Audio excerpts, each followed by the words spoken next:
Magandang araw po, Dr. Willie Ong ito. May bagong reminder ako sa inyo. Ulitin ko yung mga tips natin para sa sakit sa kidney or mga sakit sa bato.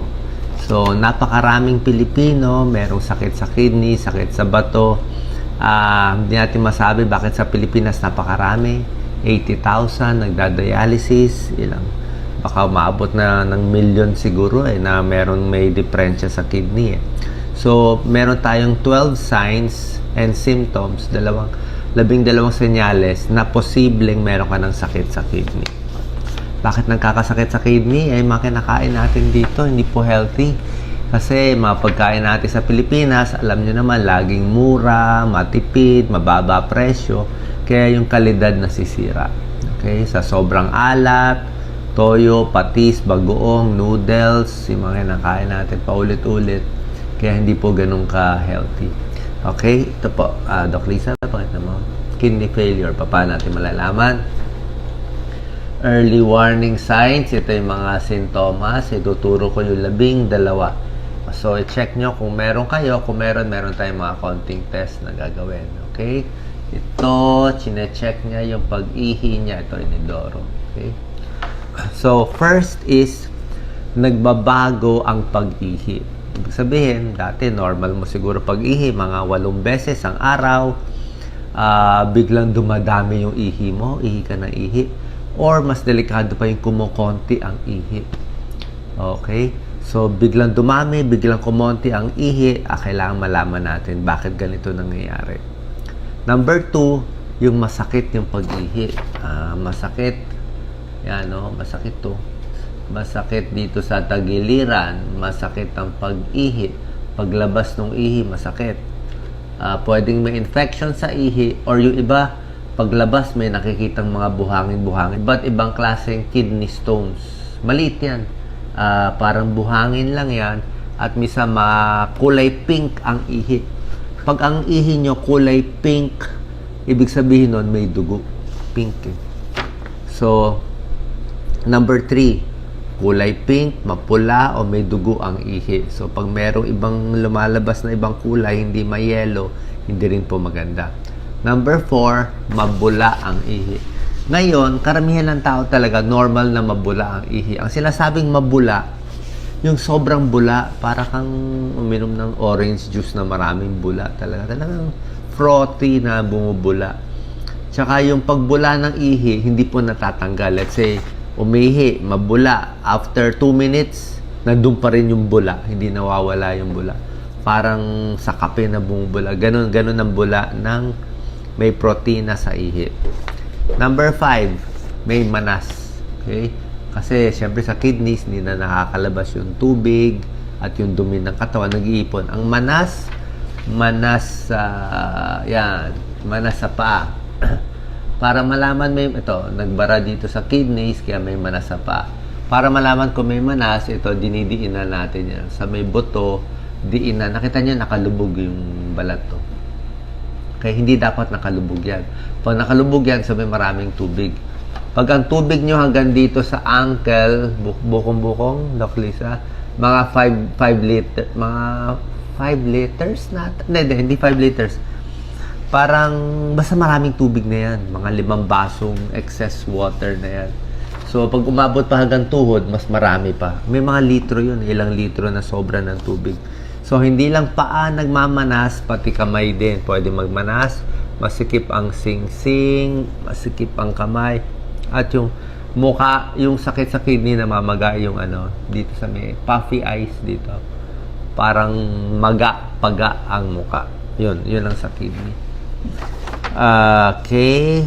Number 6 symptom, laging pagod. Sobrang pagod. Walang lakas. Kasi nga, mahina ang katawan, anemic pa. Number 7, nahihilo. Ang kidneys, ito pakita mo Doc Lisa, gumagawa siya ng erythropoietin na nagpapadami ng dugo sa buto at sa katawan. So, pag nasira ang kidneys, hindi siya nagre-release ng chemical na erythropoietin. At dahil dito, hindi siya nakakagawa ng dugo, nagiging anemic ang pasyente. Pag anemic na, napapagod masyado. Number 6 symptoms. Number 7, nahihilo na. Anemic, biglang tayo, parang nandidilim, mahirap mag-isip. Number 8, dahil nga anemic, laging nilalamig. Maputla lagi silang giniginaw, nilalamig sila, at maputla yung mukha. Number 9, meron ding may mga rashes. Kung may sira ang kidney, hindi makalabas ang toxin sa katawan nag-iipon sa katawan kaya nagra-rashes. At nangangati, makati. Maraming klaseng rashes. Okay? Number 10, ito number 10. Pag di na nakakalabas yung ihi, dumadami yung ammonia sa katawan. Yung ammonia lumalabas sa bibig. Ammonia, ano yung ammonia? Mapanghi. Parang pumunta ka sa CR ng mga lalaki, mapanghi. Ammonia yun. At yung amoy ng mapanghi, hindi sa ihi lumalabas, sa bibig. So, pag may kausap ka, hindi lang siya bad breath, amoy ihi ang hininga, yun, pwedeng may kidney yun. Kidney breath or urea breath. So, isang sintomas din yun. Number 11, pag nag-ipon na yung toxin sa katawan, magsusuka. Nasusuka at magsusuka. At number 12, pag nag-ipon na nga yung tubig sa katawan, yung toxin, anemic, hihingali na. Konting lakad lang, hingal na ang pasyente. Ito yung mga symptoms ng kidney problem. Papakita ko sa inyo. Walang gana kumain, nasusuka, sumusuka, green na sinusuka, hinihingal, sinabi ko, nangangati dahil sa rashes, yan ang mga sintomas. At ito yung mga rashes. At yan ang mga kidney disease. Ngayon, anong gagawin natin? Number 1, papa-urinalysis kayo. Diba? Hindi pa naman sure Kasi itong mga sintomas, pwede rin itong makita sa ibang mga sakit. So, first step, urinalysis. Makikita doon kung may problem. May infection, may protina, pakita sa doktor. Sa blood test, ang minimum kailangan nyo, CBC, pati creatinine. CBC, complete blood count, makita yung dami ng dugo, kung anemic. Creatinine, pag tumaas, may sira ang kidneys. Pero, kahit normal ang creatinine, pwedeng may sira pa rin ang kidneys. Ang creatinine, tumataas lang to pag 50% ng sira ang kidneys. Ulitin ko Pag 50%, pagkalahati na sira, pagkalahati ng kidneys mo sira, tsaka palang tataas ang creatinine. Kaya hindi porke hindi mataas ang creatinine, okay lang. Pag tumaas na ang creatinine, kahit konti, sabihin, malaki na ang damage. Okay? Ayaw ko kayo takutin, pero yun ang katotohanan. Oras tumaas ng creatinine, kahit konting taas, yung iba nagsasabi, 50% damage na. So, aagapan natin habang di pa tumataas creatinine, habang may symptoms pa. Okay?